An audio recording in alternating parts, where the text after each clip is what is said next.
Okay, today I'm going to do a low country boil, and I'm going to tell you what all you'll need to do that low country boil. It's something I love. First, you're going to need a pot with water and fill it up about halfway. You don't want to fill it up too much. Of course, I've got my cooker, and so you fill it up with water, and then inside I use, this is what I like, the Zatarain's crab boil. It's crawfish, shrimp, and crab boil in a bag. I like it better than the liquid, but you can use the liquid as well, and there's also a powder. But this is the one I like, and if you look inside here, I've got my water boiling. It's boiling so much you can't see the bag, but I'll pull it up so you can see the bag. And down in the bottom, that's what the crab boil bag looks like. And then you just throw it in there, bring it to a boil. So if you come over here, I'll show you what else I do. First, when I do get the water prepared, I like to do celery, maybe 3 or 4 stalks of celery, maybe 2 onions chopped up, a bell pepper chopped up, and then I take about 1 or 2 lemons and I slice them thin. So I'm going to put that in the water first. After I do that, I'll come back and I will add the sausage and let it start getting the flavors of the meat and all and the oils in the water. Okay, so I'm gonna get that in there first, and then we'll do the sausage. Probably the corn is frozen, so this is sweet corn. It was frozen, so I'll probably do it, and then I'll throw the potatoes in because they're really small potatoes and they'll cook fast. So if you want to just watch how I'm going to do this, I'm going to open this up, set it to the side, and now I'm just going to add the veggies. So the bell pepper, just throw it in the pot, the onions, and then the celery, the lemons. All that goes down in the pot. Everything else I won't throw. I'll throw more lemons. Oops, onion went on the floor. Almost got it.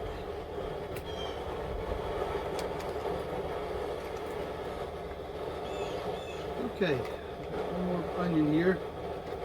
All right, at this point, if you look down in the pot, you're going to see that the water it stops boiling, but we've got everything down in the pot. So I'll put the lid back on, and I'm going to let it cook. Let the vegetables soften up, almost start to dissolve a little bit. That way, all the flavor of the onions and the lemon, everything is in the water. And then I'll come back in a little while, and I'll add my sausage to the water. Okay, it's been about 25 minutes or so on the vegetables cooking. You can look down in here. They're sort of dissolved. The lemons have, it's been cooking for a while. The flavors have been melting in the pot. One thing that I should have told you in the beginning, I don't actually measure out how much salt to put in there, just regular Morton's table salt. But before, when it was filled up about halfway, what I did is I just poured some salt in there. So in a little while I'll get a spoon and I'll taste it, and I want it just a little bit saltier than I would want the food to actually be, but it needs to be a little salty. So this is what I used earlier when I just poured the salt down in the pot. So now it's time to add the sausage. And actually I don't need my glove, I'll take it off. So at this point I'll take my sausage. This is andouille sausage. You can use most any sausage you want, but this is andouille, and this particular one is by Zatarain's as well. So we'll throw this down, and what this will do, it'll start cooking. The flavors and all from the oil in the meat will get off it will blend in the water. It's going to be delicious. So what I'll do is I'll put the lid back on it. I'll turn the heat back up so it'll start boiling. I'll turn the heat back up so it'll start boiling, and we'll let that cook. I would say I'll let it cook maybe about another 15-20 minutes, and then I'll come back out and I'll add the potato or the corn, and then later the potatoes. If your potatoes are bigger, you might want to add. If the potatoes are bigger, you might want to put them in before the corn, but so they can cook a little longer. So I'm just turning up the heat. We'll bring this back to a boil, and I'll be back in just a few minutes.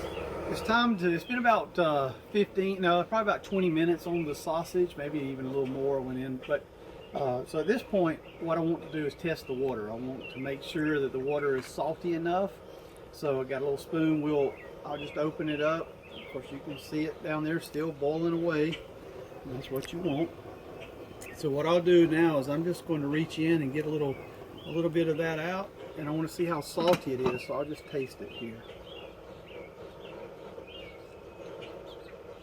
I think I got it about right, so I'm not going to adjust it. But if you taste it and it feels like you need a little more salt, like I said, you want it a little saltier than you want your food to taste, but not too much. And once you have it that way, the salt is good. So at this point, I'm going to add the corn.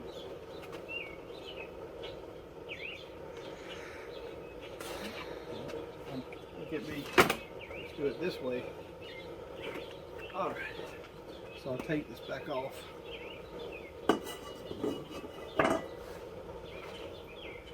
And I'm just going to add my corn. And the way you figure whoever's eating about 2 or 3 ears a piece, that should be plenty.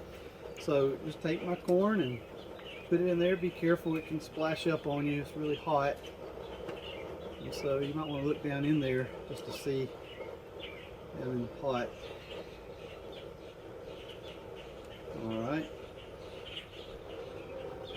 And you can see down in there that kind of again stops boiling. So we want it to come back up to a rolling boil. And also it's a good chance you can see the sausage. You can tell it's starting to cook and some of the fats and all are coming out, which is good. It'll continue to release the fats and flavor into the water. And I'll bring it back up to a boil. I'll reduce it just a little bit, but I want it to continue to boil. And I'll leave the corn in there probably, I don't know, 10 minutes or so, 10 or 12 minutes. And then I'll add the potatoes. Bring this back up, and I'll be back in just about 12 minutes, 15 Okay. minutes. It's been about 15 minutes or so on the corn. So at this point, what I will do is I'm going to add the potatoes. And I just got these little small red potatoes. You can use larger red potatoes. That's what I like. Really any potato, but these seem to work well. These are small, so they'll cook fast. The little bit bigger ones, that it takes a little longer. You might put them in before you do the corn. But now I'm just going to add the potatoes to my boil here. The corn is probably getting closer to being cooked and done. And this is a real simple process. Just be careful and just drop them in. And they're in there. Everything's cooking well. So I'll put the lid back on. And we'll let this cook probably about another 10 or 15 minutes with the potatoes, and then I'll add the seafood that I'm going to put in here. So I'll be back in just about 15 minutes. It's about time to put the seafood in, and tonight I'm doing a little something extra. It's my birthday, so tonight I'm going to throw in these are Dungeness crab. They're actually already cooked. So I'll throw them in probably with just after the mussels. But these are fresh live mussels. I got them at Publix. Also I have shrimp. These were frozen and deveined shrimp, but I also had some fresh shrimp that I bought off of a shrimp boat down on the coast.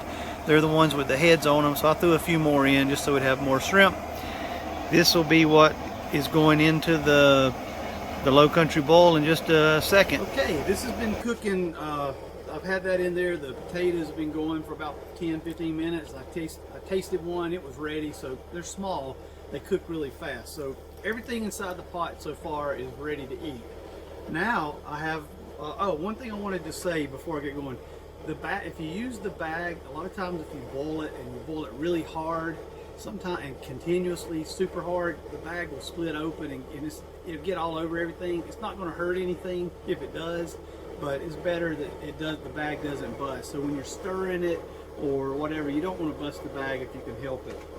All right, this is what we're having tonight: the shrimp, the mussels, and the crab. And so the first thing I'll go ahead and put in to the pot is going to be the mussels. They'll cook pretty quick.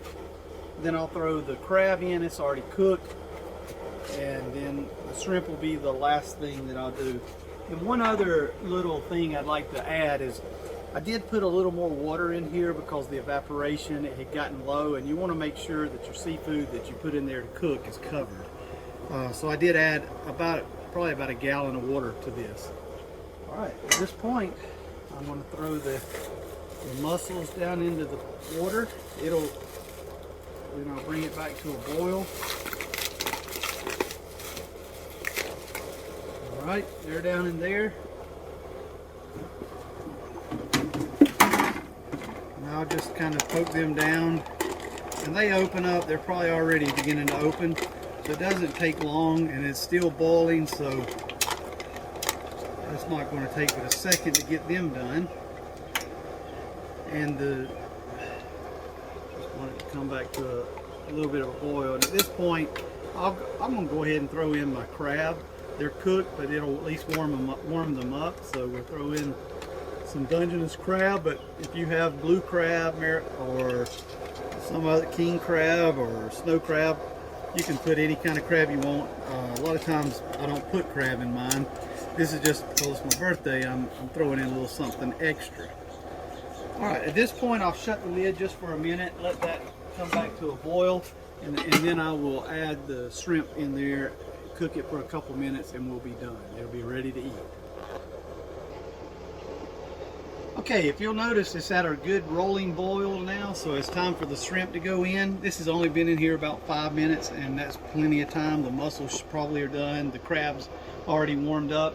At this point, I'm going to put my shrimp down in here, try to get it up to a boil real quick, and then I'm going to turn it off because I don't want to overcook the shrimp. That's one thing that people do when they do this. They'll leave the shrimp in too long, and it gets really hard and chewy and tough. But if you do it real quick, let them turn pink and be cooked through and through, you're going to really, that's the secret to making this good. So let's go ahead at this point and we'll put the shrimp in. You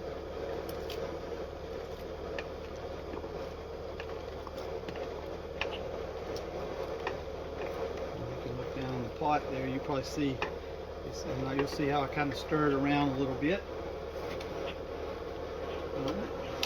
So at this point they're gray, but they're starting to turn pink, the ones that are in the water, as you can see.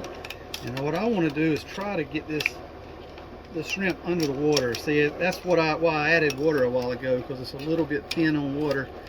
I don't add any extra seasonings or anything. I just put that in and it'll blend. So as you can see, it's starting to turn pink. That's what we want. It's still not boiling, but I don't let it come to a real hard boil with this. Like I say, I put it in, the water's so hot, but I do kind of want it to come back to a little bit of a boil. That way, but you can see the meat's already turning white. Once it gets good and cooked, and these are pink, we're not going to leave it in long. I'll turn it up just a little, try to get it. Now I don't know if you can see down in there, the little bubbles are starting to form. So it's starting to boil. I don't even have to put the lid back on it. Some people, they like to put the lid on it and let it sit in there and absorb all the flavors. But I think they overcook the shrimp when they do that. So we're not going to do this very long.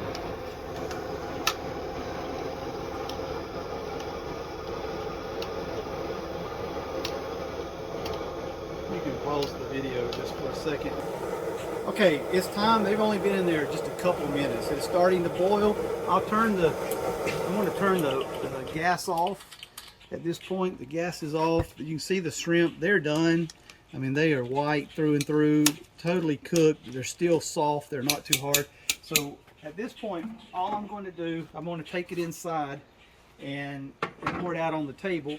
So at this point, what I'll do is I'll lift this strainer up, and I'm just going to let it drain out just a little bit, let all the water and juices and things drain out of it. Give it a second, and now we're just going to take it inside, and I'll pour it out on the table, and you see the final product.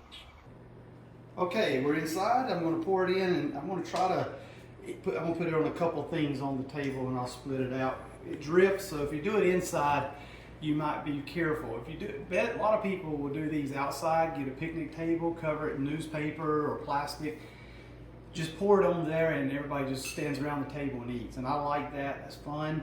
We're inside for air conditioning, but so I'll pour a little bit out there. a little bit out there.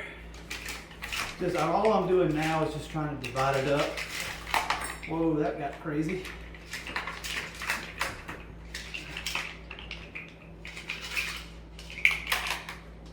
Okay, and that's it. Don't eat the bag. So we don't want to take that. Don't eat the bag and enjoy.